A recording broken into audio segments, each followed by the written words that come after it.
అందరికీ తెలిసిందే నెల్లూరు జిల్లాలో కాకాని గోవర్ధన్ రెడ్డి గారి మీద ఒక అక్రమ కేసు పెట్టడం, దానికి సంబంధించి ఆయన నిర్బంధంలో పెట్టడం కూడా జరిగింది.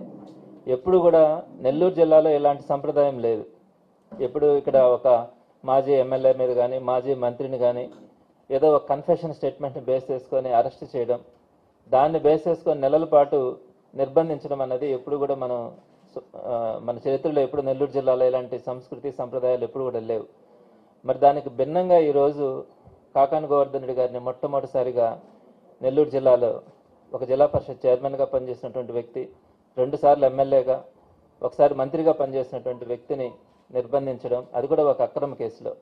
ఆ కేసుతో సరిపెట్టుకోకుండా దాంట్లో ఎక్కడ బెయిల్ వస్తుందన్న ఆలోచనతో అనేకమైనటువంటి కేసులు కూడా ఆయన మీద పెట్టడం, వాటి మీద రిమాండ్ ఎక్స్టెండ్ చేయించడం, ఇవన్నీ కూడా చూస్తూ ఉన్నాం. మరి దీనికి సంబంధించి జగన్మోహన్ రెడ్డి గారు కూడా అనేక సందర్భాల్లో గోవర్ధన్ రెడ్డి గారి యోగక్షేమాల గురించి కానీ వారి కుటుంబ సభ్యుల్ని పరామర్శించడం కానీ జరిగింది. అయితే ఆయన నేరుగా పరామర్శించాలా, రావడానికి నెల్లూరు జిల్లాకు రావడానికి గత కొద్ది రోజులుగా అనుకుంటున్నప్పటికీ ఇక్కడ ఆ కేసుకు సంబంధించి అవన్నీ వివరాలు తీసుకొని ఎట్టకేలకు వచ్చే జూలై 3వ తారీఖున అంటే గురువారం రోజున జగన్మోహన్ రెడ్డి గారు స్వయంగా నెల్లూరుకు వచ్చి సెంట్రల్ జైల్లో ఉన్నటువంటి గోవర్ధన్ రెడ్డి గారిని ములాఖతులో పరామర్శించడానికి నిర్ణయం తీసుకోవడం కూడా జరిగింది. కాబట్టి గోవర్ధన్ రెడ్డి గారి కుటుంబ సభ్యులకు కానీ గోవర్ధన్ రెడ్డి గారిని కానీ ఆ రోజు జగన్మోహన్ రెడ్డి గారు స్వయంగా 3వ తారీఖున పరామర్శించడం కూడా జరుగుతుంది. ఇప్పటికైనా తెలుగుదేశం పార్టీ నాయకులు కానీ అందరూ కూడా గ్రహించాలా, ఏ విధంగా అయితే అక్రమ కేసులు పెడతా ఉన్నారో, మాట్లాడుతున్నటువంటి వైఎస్ఆర్సీపీ నాయకులు కార్యకర్తలను ఏ విధంగా అయితే నిర్బంధిస్తూ ఉన్నారో, ఇది జరుగుతూ ఉన్న కొద్దీ వైఎస్ఆర్సీపీ కార్యకర్తల నాయకులతో పాటు ప్రజల్లో కూడా తిరుగుబాటు అన్నది మనకు కనపడతా ఉంది. ఎక్కడైనా కూడా తెలుగుదేశం పార్టీ మీద తీవ్రమైనటువంటి ఆ వ్యతిరేకత అన్నది ఈరోజు ప్రజల్లో కూడా ఏర్పడింది. వీరు ఈ విధంగా కేసులు పెట్టుకుంటే కనుక వెళ్తా ఉంటే ముందుకు వెళ్తే కనుక రాబోయే రోజుల్లో తెలుగుదేశం పార్టీ మీద ప్రజలే తిరుగుబాటు చేసే రోజులు వస్తాయని కూడా తెలియజేస్తా ఉన్నాము. మరి పార్టీ అంతా కూడా గోవర్ధన్ రెడ్డి గారు ఎప్పుడైతే అరెస్ట్ అయినారో ఆ రోజు నుంచి గోవర్ధన్ రెడ్డి గారికి అండగా, జిల్లాకు అండగా కేంద్ర పార్టీ కానీ అందరూ కూడా సపోర్ట్గా ఉండడం కూడా జరుగుతుందని ఈ సందర్భంగా మీ ద్వారా తెలియజేస్తాను.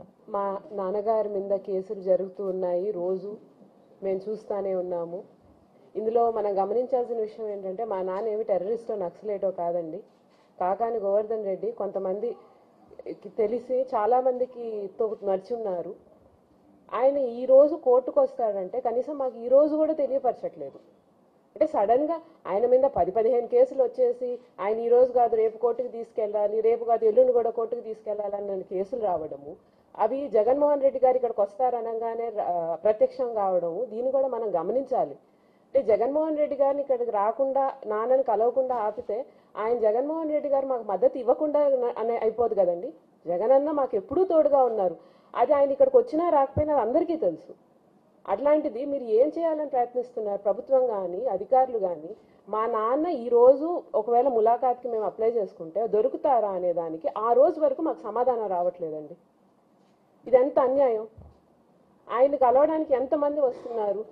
కుటుంబ సభ్యులు అయితే ఏమి, తెలిసిన వాళ్ళు అయితే ఏమి, వాళ్ళందరూ ఆయన కలవాలని అనుకుంటారు కదా. ఆయన ఇలా అన్యాయంగా తీసుకెళ్లి జైల్లో పెట్టారు. మరి ఇప్పుడు మేము కలవడానికి కూడా మీరు అవకాశం ఇవ్వకుండా చేస్తున్నారు.